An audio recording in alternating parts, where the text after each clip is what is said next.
कथा का विश्राम करें। अभी सुदामा चरित्र बाकी है। भगवान ने विभिन्न लीलाएं की, अद्भुत लीलाएं हैं।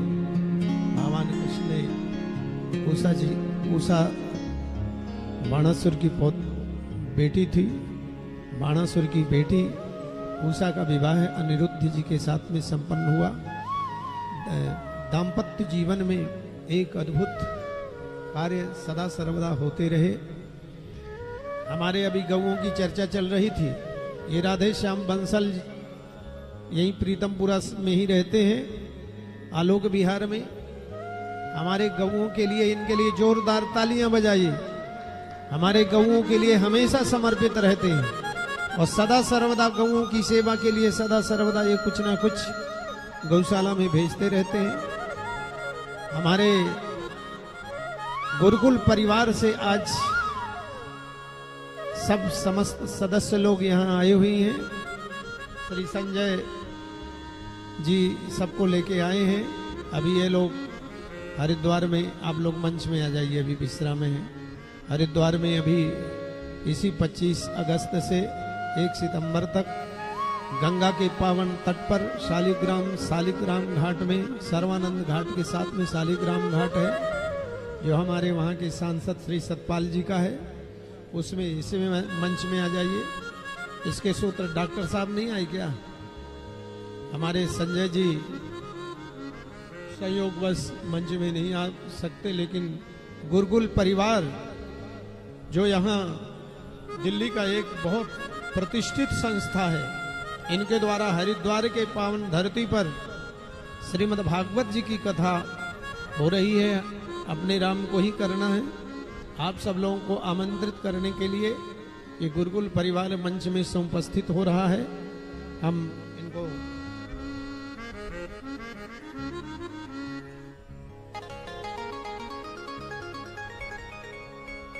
सभी गुरुकुल परिवार के सदस्यों का हम स्वागत करते हैं, वंदन करते हैं। आप लोग जोरदार तालियों से इनका स्वागत करें।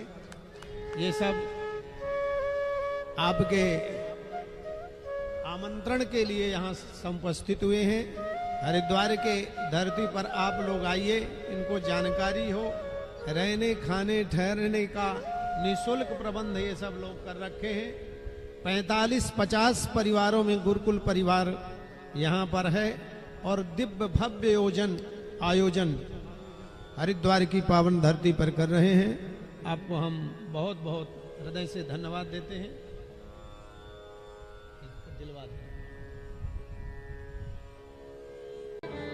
गुरुदेव भगवान आपने अपने कथामृत अपने मुखारविंद्र से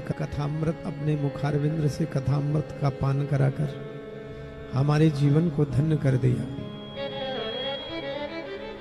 भगवान की कथा सुनकर कभी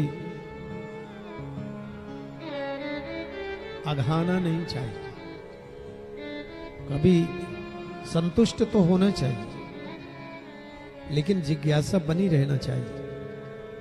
यजमान बनने का सौभाग्य मिला एक बार तो भगवान से यही प्रार्थना करना चाहिए, प्रभु हमारे ऐसे दिन रहे कि हम सदैव आपकी सेवा कर सके।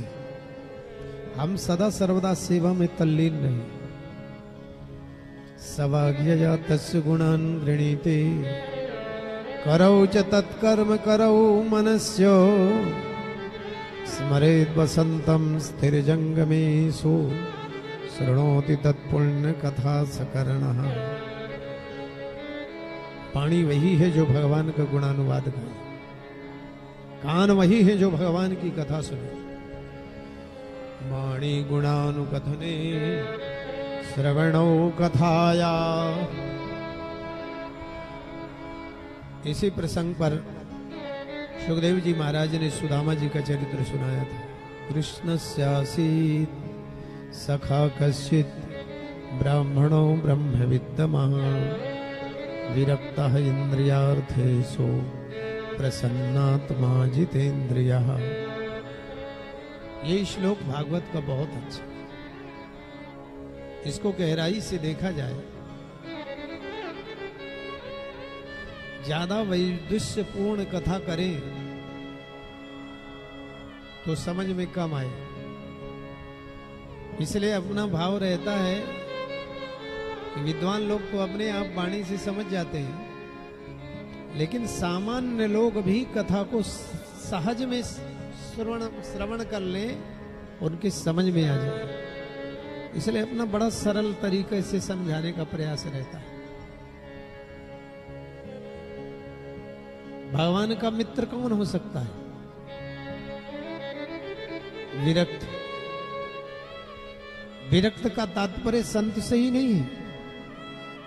विरक्त का तात्पर्य गृहस्थ में रहते हुए भी अनपेक्षा सुचिर दक्ष उदासीनो गतव्यथा सर्वारंभ परित्यागी यो में भक्त समय प्रिया।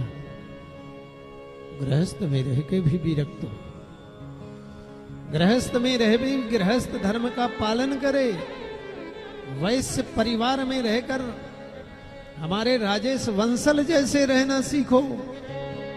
पूजा पाठ यज्ञ होमी सनातन धर्म के रक्षक और जिज्ञासा हो। कथाएं तो पूरे जीवन में हमारी निरंतर रहती। लगभग यजमान परीक्षित नहीं पूछते महाराज कितने टाइम आए, और राजेश जी का 6 बजे से फोन जाना शुरू हो जाता है। कम से कम हमें खुशी जिज्ञासा तो है इनके मन में। आज हम चर्चा कर रहे थे, कम से कम कथा के प्रति जिज्ञासा तो है, महाराज के प्रति जिज्ञासा तो है, कथा में अनुराग तो है।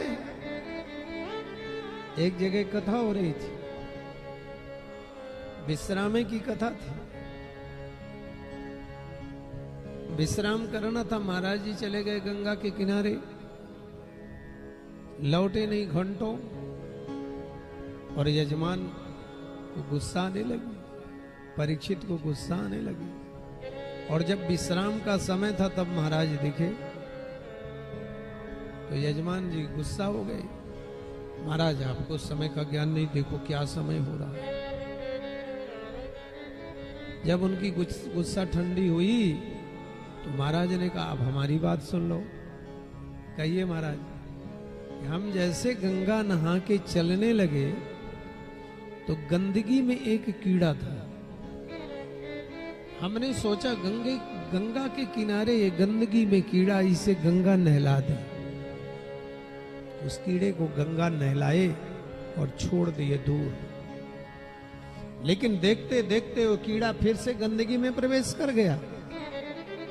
संत का स्वभाव, फिर से कीड़े को गंदगी से निकाले, फिर से गंगा नहलाए, थोड़ी दूर छोड़े। लेकिन हम देख रहे थे वो कीड़ा फिर से गंदगी में पहुंच गया। ये क्रम सुबह से दोपहर हो गई। अंततो गत्वा वो कीड़ा गंदगी नहीं छोड़ा, तो हमें छोड़ के आना पड़ा। तो यजमान हाथ जोड़कर निवेदन किया, वो कीड़ा दूसरा कोई और नहीं, मैं ही हूं। 7 दिन की कथा सुनने के बावजूद भी मेरा अहंकार नहीं गया, मेरा क्रोध नहीं गया, मेरे अंदर की तामसी प्रवृत्ति नहीं गई। महाराज मुझे माफ करो। दिन भर का चलता चलता व्यक्ति सायंकाल भी अपने गंतव्य स्थान पर पहुंच जाए तो श्रेष्ठ और शुभ मानना चाहिए।